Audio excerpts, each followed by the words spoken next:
नमस्कार दोस्तों, आप कहानी सुन रहे हैं। जब तक हो सके आत्मनिर्भर रहो। कल दिल्ली से गोवा की उड़ान में एक बुजुर्ग मिले, साथ में उनकी पत्नी भी थी। बुजुर्ग की उम्र करीब 80 साल रही होगी। मैंने पूछा नहीं, लेकिन उनकी पत्नी भी 75 पार ही रही होंगी। उम्र के सहज प्रभाव को छोड़ दे तो दोनों करीब करीब फिट थे। बुजुर्ग की पत्नी खिड़की की ओर बैठी थी, बुजुर्ग बीच में और मैं सबसे किनारे वाली सीट पर था।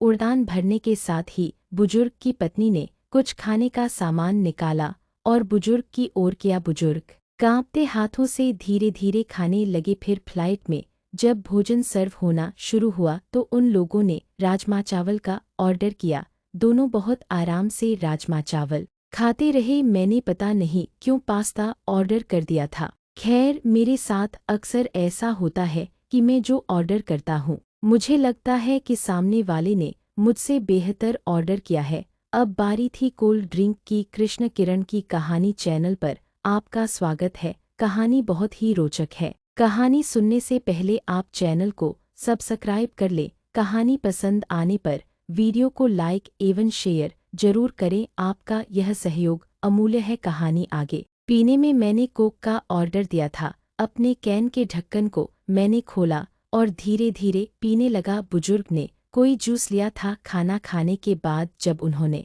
जूस की बोतल के ढक्कन को खोलना शुरू किया तो ढक्कन खुल ही नहीं रहा था। बुजुर्ग कांपते हाथों से उसे खोलने की कोशिश कर रहे थे। मैं लगातार उनकी ओर देख रहा था। मुझे लगा कि ढक्कन खोलने में उन्हें मुश्किल आ रही है, तो मैंने शिष्टाचार हेतु कहा कि लाई, मैं खोल देता हूँ। बुजुर्ग ने मेरी ओर देखा, फिर मुस्कुराते हुए कहने लगे कि बेटा, ढक्कन तो मुझे ही खोलना होगा। मैंने कुछ पूछा नहीं, लेकिन सवाल भरी निगाहों से उनकी ओर देखा। यह देख बुजुर्ग ने आगे कहा, बेटा जी, आज तो आप खोल देंगे, लेकिन अगली बार कौन खोलेगा? इसलिए मुझे खुद खोलना आना चाहिए। उनकी पत्नी भी अपने पति की ओर देख रही थी। जूस की बोतल का ढक्कन उनसे अभी भी नहीं खुला था, पर वो बुजुर्ग लगे रहे और बहुत बार कोशिश करके उन्होंने ढक्कन खोल ही दिया। दोनों आराम से जूस पी रहे थे। मुझे दिल्ली से गोवा की इस उड़ान में जिंदगी का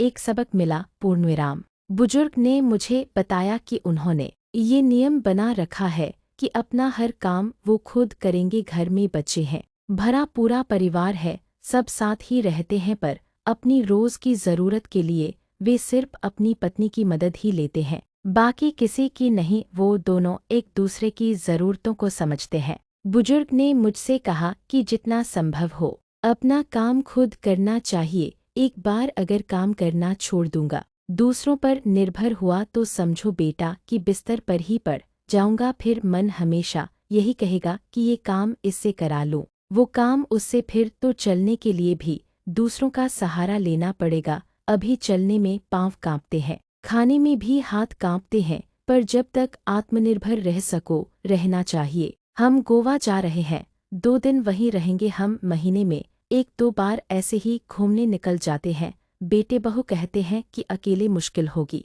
पर उन्हें कौन समझाए कि मुश्किल तो तब होगी जब हम घूमना फिरना बंद करके खुद को घर में कैद कर लेंगे। पूरी जिंदगी खूब काम किया, अब सब बेटों को देकर अपने लिए महीने के पैसे तय कर रखे हैं, और हम दोनों उसी में आराम से घूमते हैं। जहाँ जाना होता है एजेंट टिकट बुक करा देते हैं, घर पर टैक्सी आ जाती है, वापसी में एयरपोर्ट पर भी टैक्सी ही आ जाती है। होटल में कोई तकलीफ होनी नहीं है। स्वास्थ्य उम्रानुसार एकदम ठीक है। कभी कभी जूस की बोतल ही नहीं खुलती, पर थोड़ा दम लगाओ तो वो भी खुल ही जाती है। मेरी तो आंखें ही खुल की खुली रह गई। मैंने तय किया था कि इस बार की उड़ान में लैपटॉप पर एक पूरी फिल्म देख लूंगा, पर यहाँ तो मैंने जीवन की फिल्म ही देख ली। एक वो फिल्म जिसमें जीवन जीने का संदेश छिपा था। जब तक हो सके आत्मनिर्भर रहो, अपना काम जहाँ तक संभव हो स्वयं ही करो।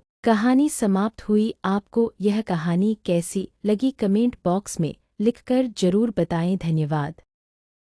नमस्कार दोस्तों, आप कहानी सुन रहे हैं। निश्चित ही पाप से तो मुक्त होना है, निश्चित ही पाप से तो मुक्त होना है। मैंने कहा पाप वह जो बाहर ले जाए, मैंने कहा पुण्य जो भीतर ले जाए, लेकिन बाहर से तो मुक्त होना ही है। भीतर से भी मुक्त होना है, पहले बाहर से मुक्त हो लो। तब तक क्षण तुम पाओगे कि जिसे हमने भीतर कहा था वह बाहर की तुलना में भीतर था। जैसे ही बाहर से तुम मुक्त हुए वैसे ही तुम पाओगे कि अब तक जो भीतर मालूम पड़ता था अब वह भी बाहर मालूम पड़ता है, क्योंकि तुम्हारी तुलना में तो वह भी बाहर है। तुम तो वहाँ हो जहाँ बाहर भी नहीं है और भीतर भी नहीं है, तुम तो साक्षी मात्र हो। दुख से तो मुक्त होना ही है, सुख से भी मुक्त होना है। दुख तो बांधता ही है, सुख भी बांध लेता है। इसलिए सिर्फ हमारे मुल्क में 3 शब्द हैं, सारे संसार में कहीं नहीं है, क्योंकि इतनी गहरी किसी ने कभी खोज नहीं कि स्वर्ग है, नरक है, मोक्ष है। ईसाईयत के पास 2 शब्द हैं, स्वर्ग और नरक। इस्लाम के पास 2 शब्द हैं, स्वर्ग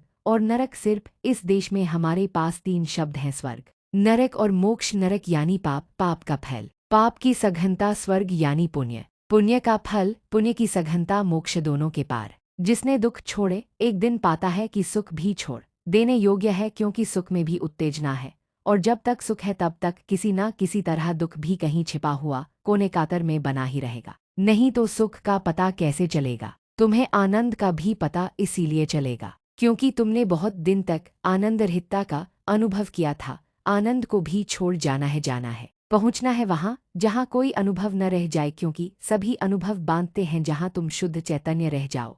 कैवल्य, मोक्ष, निर्वाण। निश्चित ही आनंद से भी तसल्ली ना होगी किसी सूरत, किसी उन्या से तलाफी ना हुई। किस कदर तल्स हकीकत है, न मिलना तेरा दुख से तो होगी ही नहीं तृप्ति। किसकी होती है, सुख से भी नहीं होती, जब तक कि सत्य ही न मिल जाए, परमात्मा ही न मिल जाए। जब तक कि तुम परमात्मा ही न हो जाओ, पूर्ण विराम। किसी सूरत, किसी उन्वा से तलाफी ना हुई। किस कदर तल्ख हकीकत है, न मिलना तेरा, न मिलना परमात्मा का, सत्य का, आत्मा का। कोई भी नाम दो बड़ी कठिन वास्तविकता है, कुछ भी और तुम पालो, पाते ही पाओगे। मंजिल आगे सरक गई, दुख छोड़ो, सुख पालो। बाहर जाना छोड़ो, भीतर आना शुरू कर दो। बाहर जाने की बजाय भीतर आना बेहतर, दुख की बजाय सुख बेहद। लेकिन वह तुलना दुख से है, स्वयं से नहीं। स्वयं तो तुम वही हो जहाँ न कोई दुख उठता है न कोई सुख, तुम सिर्फ बोध मात्र हो। कहानी सुनना एक अच्छी आदत है और आपकी रुचि में बहुत ही गहराई है। अगर अभी तक आपने चैनल को सब्सक्राइब नहीं किया है तो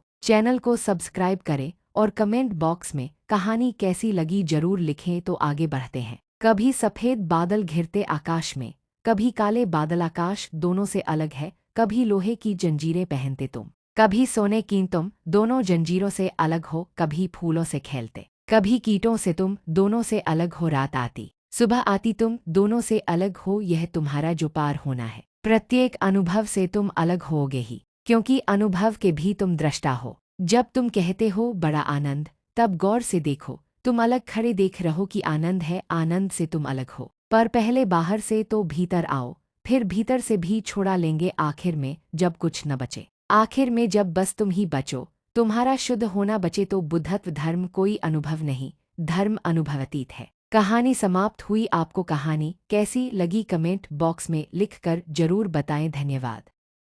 नमस्कार दोस्तों, आप कहानी सुन रहे हैं। तुम अपने पद की इज्जत नहीं करते। थोड़ा समय लगेगा लेकिन पढ़ना जरूर। आंसू आ जाए तो जान लेना आपकी भावनाएं जीवित हैं। बात बहुत पुरानी है, 8-10 साल पहले की। मैं अपने एक मित्र का पासपोर्ट बनवाने के लिए दिल्ली के पासपोर्ट ऑफिस गया था। उन दिनों इंटरनेट पर फॉर्म भरने की सुविधा नहीं थी। पासपोर्ट दफ्तर में दलालों का बोलबाला था और खुलेआम दलाल पैसे लेकर पासपोर्ट के फॉर्म बेचने से लेकर उसे भरवाने, जमा करवाने और पासपोर्ट बनवाने का काम करते थे। मेरे मित्र को किसी कारण से पासपोर्ट की जल्दी थी, लेकिन दलालों के दलदल में फंसना नहीं चाहते थे हम। पासपोर्ट दफ्तर पहुंच गए। लाइन में लगकर हमने पासपोर्ट का तत्काल फॉर्म भी ले लिया, पूरा फॉर्म भर लिया। इस चक्कर में कई घंटे निकल चुके थे और अब हमें रिक्सी तरह पासपोर्ट की फीस जमा करानी थी। हम लाइन में खड़े हुए, लेकिन जैसे ही हमारा नंबर आया, बाबू ने खिड़की बंद कर दी और कहा कि समय खत्म हो चुका है, अब कल आइएगा। मैंने उससे मिन्नतें की, उससे कहा कि आज पूरा दिन हमने खर्च किया है और बस अब केवल फीस जमा कराने की बात रह गई है, कृपया फीस ले लीजिए। बाबू बिगड़ गया, कहने लगा, आपने पूरा दिन खर्च कर दिया तो उसके लिए वो जिम्मेदार है क्या? अरे सरकार ज्यादा लोगों को बहाल करे, मैं तो सुबह से अपना काम ही कर रहा हूँ। मैंने बहुत अनुरोध किया पर वो नहीं माना।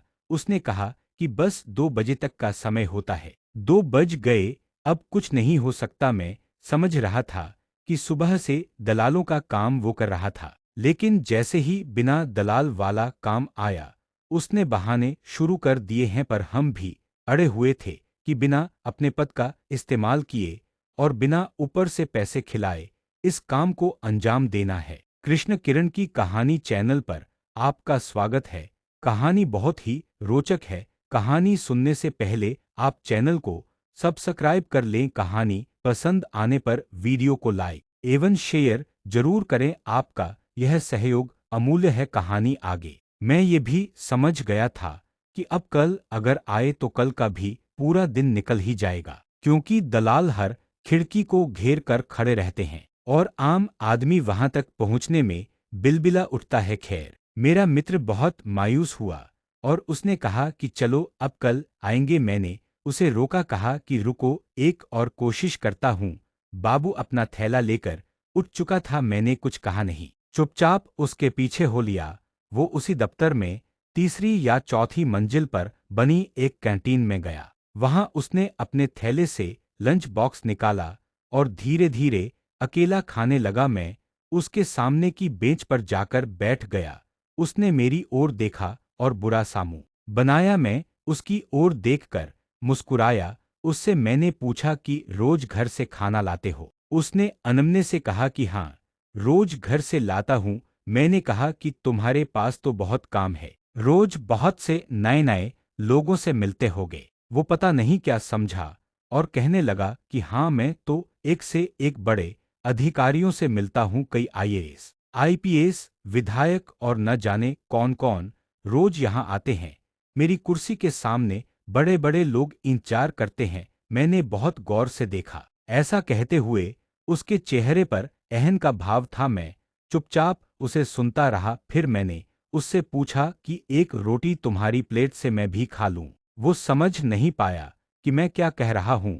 उसने बस हाँ में सिर हिला दिया। मैंने एक रोटी उसकी प्लेट से उठा ली और सब्जी के साथ खाने लगा। वो चुपचाप मुझे देखता रहा। मैंने उसके खाने की तारीफ की और कहा कि तुम्हारी पत्नी बहुत ही स्वादिष्ट खाना पकाती है। वो चुप रहा। मैंने फिर उसे कुरेदा, तुम बहुत महत्वपूर्ण सीट पर बैठे हो, बड़े बड़े लोग तुम्हारे पास आते हैं तो क्या तुम अपनी कुर्सी की इज्जत करते हो? अब वो चौंका। उसने मेरी ओर देखकर पूछा कि इज्जत मतलब? मैंने कहा कि तुम बहुत भाग्यशाली हो, तुम्हें इतनी महत्वपूर्ण जिम्मेदारी मिली है। तुम न जाने कितने बड़े बड़े अफसरों से डील करते हो, लेकिन तुम अपने पद की इज्जत नहीं करते। उसने मुझसे पूछा कि ऐसा कैसे कहा आपने? मैंने कहा कि जो काम दिया गया है उसकी इज्जत करते तो तुम इस तरह रुखे व्यवहार वाले नहीं होते। देखो, तुम्हारा कोई दोस्त भी नहीं है। तुम दफ्तर की कैंटीन में अकेले खाना खाते हो, अपनी कुर्सी पर भी मायूस होकर बैठे रहते हो। लोगों का होता हुआ काम पूरा करने की जगह अटकाने की कोशिश करते हो। कहानी सुनना एक अच्छी आदत है और आपकी रुचि में बहुत ही गहराई है। अगर अभी तक आपने चैनल को सब्सक्राइब नहीं किया है तो चैनल को सब्सक्राइब करें और कमेंट बॉक्स में कहानी कैसी लगी जरूर लिखें। तो आगे बढ़ते हैं। मान लो कोई एकदम 2 बजे ही तुम्हारे काउंटर पर पहुंचा तो तुमने इस बात का लिहाज तक नहीं किया कि वो सुबह से लाइन में खड़ा रहा होगा और तुमने फटाक से खिड़की बंद कर दी। जब मैंने तुमसे अनुरोध किया तो तुमने कहा कि सरकार से कहो कि ज्यादा लोगों को बहाल करे। मान लो मैं सरकार से कहकर और लोग बहाल करा लूं तो तुम्हारी अहमियत घट नहीं जाएगी। हो सकता है तुमसे ये काम ही ले लिया जाए, फिर तुम कैसे आईएएस, आईपीए और विधायकों से मिलोगे? भगवान ने तुम्हें मौका दिया है रिश्ते बनाने के लिए, लेकिन अपना दुर्भाग्य देखो, तुम इसका लाभ उठाने की जगह रिश्ते बिगाड़ रहे हो। मेरा क्या है, कल भी आ जाऊंगा, परसों भी आ जाऊंगा। ऐसा तो है नहीं कि आज नहीं काम हुआ तो कभी नहीं होगा। तुम नहीं करोगे कोई और बाबू कल करेगा, पर तुम्हारे पास तो मौका था किसी को अपना एहसानमंद बनाने का तुम उससे चूक गए। वो खाना छोड़कर मेरी बातें सुनने लगा था। मैंने कहा कि पैसे तो बहुत कमा लोगे, लेकिन रिश्ते नहीं कमाए तो सब बेकार है। क्या करोगे पैसों का? अपना व्यवहार ठीक नहीं रखोगे तो तुम्हारे घर वाले भी तुमसे दुखी रहेंगे। यार दोस्त तो नहीं है, ये तो मैं देख ही चुका हूं। मुझे देखो, अपने दफ्तर में कभी अकेला खाना नहीं खाता, यहां भी भूख लगी तो तुम्हारे साथ खाना खाने आ गया। अरे अकेला खाना भी कोई जिंदगी है? मेरी बात सुनकर वो रुआंसा हो गया। उसने कहा कि आपने बात सही कही है साहब, मैं अकेला हूं। पत्नी झगड़ा कर मायके चली गई है, बच्चे भी मुझे पसंद नहीं करते। माँ है, वो भी कुछ ज्यादा बात नहीं करती। सुबह 4-5 रोटी बनाकर दे देती है और मैं तन्हा खाना खाता हूँ। रात में घर जाने का भी मन नहीं करता। समझ में नहीं आता कि गड़बड़ी कहाँ है। मैंने हौले से कहा कि खुद को लोगों से जोड़ो, किसी की मदद कर सकते तो करो। देखो, मैं यहाँ अपने दोस्त के पासपोर्ट के लिए आया हूँ। मेरे पास तो पासपोर्ट है, मैंने दोस्त की खातिर तुम्हारी मिन्नतें की निस्वार्थ भाव से, इसलिए मेरे पास दोस्त है, तुम्हारे पास नहीं है। वो उठा और उसने मुझसे कहा कि आप मेरी खिड़की पर पहुंचो, मैं आज ही फॉर्म जमा करूंगा। मैं नीचे गया, उसने फॉर्म जमा कर लिया, फीस ले ली और हफ्ते भर में पासपोर्ट बन गया। बाबू ने मुझसे मेरा नंबर मांगा, मैंने अपना मोबाइल नंबर उसे दे दिया और चला आया। कल दिवाली पर मेरे पास बहुत से फोन आए, मैंने करीब करीब सारे नंबर उठाए, सबको हैप्पी दिवाली बोला। उसी में एक नंबर से फोन आया। रविंद्र कुमार चौधरी बोल रहा हूं साहब। मैं एकदम नहीं पहचान सका। उसने कहा कि कई साल पहले आप हमारे पास अपने किसी दोस्त के पासपोर्ट के लिए आए थे और आपने मेरे साथ रोटी भी खाई थी। आपने कहा था कि पैसे की जगह रिश्ते बनाओ। मुझे एकदम याद आ गया। मैंने कहा हाँ जी चौधरी साहब, कैसे हैं? उसने खुश होकर कहा साहब, आप उस दिन चले गए, फिर मैं बहुत सोचता रहा।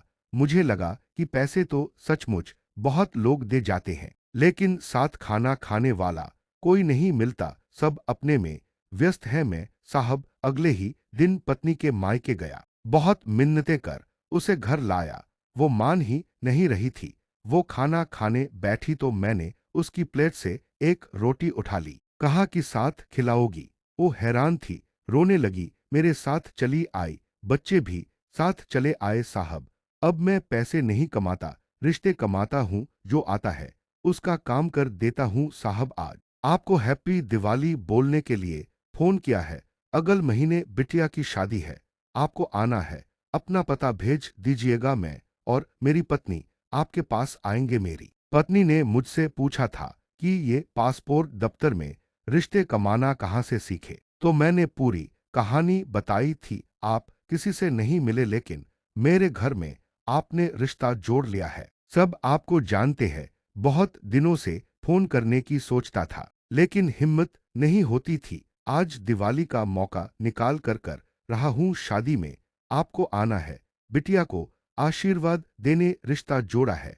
आपने मुझे यकीन है आप आएंगे। वो बोलता जा रहा था, मैं सुनता जा रहा था। सोचा नहीं था कि सचमुच उसकी जिंदगी में भी पैसों पर रिश्ता भारी पड़ेगा, लेकिन मेरा कहा सच साबित हुआ। आदमी भावनाओं से संचालित होता है, कारणों से नहीं। कारण से तो मशीनें चला करती हैं।